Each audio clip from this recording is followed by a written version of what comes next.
I'm going to show you how to access wiki spaces. Sometimes people have problems doing this. So first off, you want to go to wikispaces.com. You want to make sure you sign in. So I set up this student account a while ago.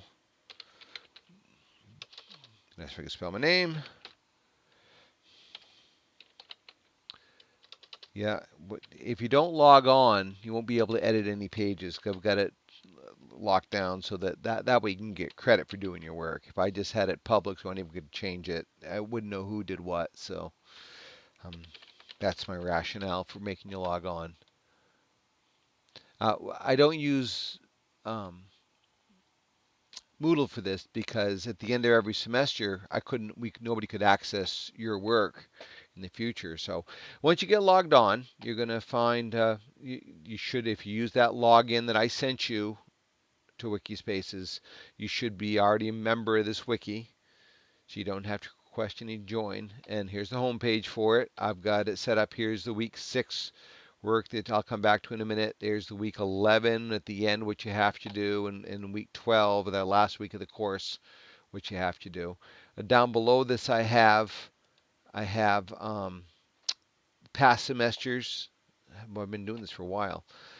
You'll find some great work. You'll find some that's not so great. I encourage you to go take a look and see what people have done. You'll be able to see what's good and what's not.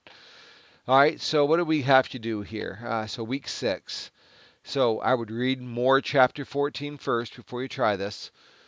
Think about this, and then what you're going to do is pick two quantitative variables that have some relationship. I've done myself. Uh, I did diameter of a tree versus the number of rings in a tree. I've done circumference of an apple with how much the apple weighs. Um, this student back a few semesters ago did how much something weighed versus how far she could throw it. There's all kinds of good ones. These are some that I've jumped at. So, but you want to do is keep it easy. The number one thing, don't make it complicated. Don't throw 2 or 3 different treatments like an experiment, that kind of thing. That just probably won't work for you. Um, Keep it easy. Something you can do. You're going to have to collect 30 pairs of data. So make sure you choose something that you measure 30 times, 30 different times. Let's see. So what you're going to do? You're going to tell us what you're researching. What are you thinking about? What are you seeing? Uh, to make sure you specify who you're measuring. That's the case, and then what 2 variables you're measuring and how you're going to measure them. That's very important. It'll help you out in the end if you are that detailed. Um, okay. Let's see. You got to make sure you tell us what kind of association, positive, negative, and how strong you think how strong the relationship's going to be. And it's always interesting at the end to see how that relates.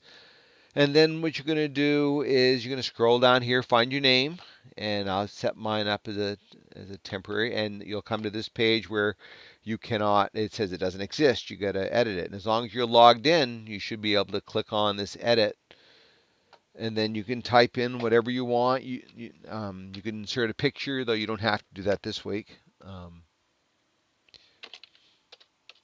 I'll just type something here.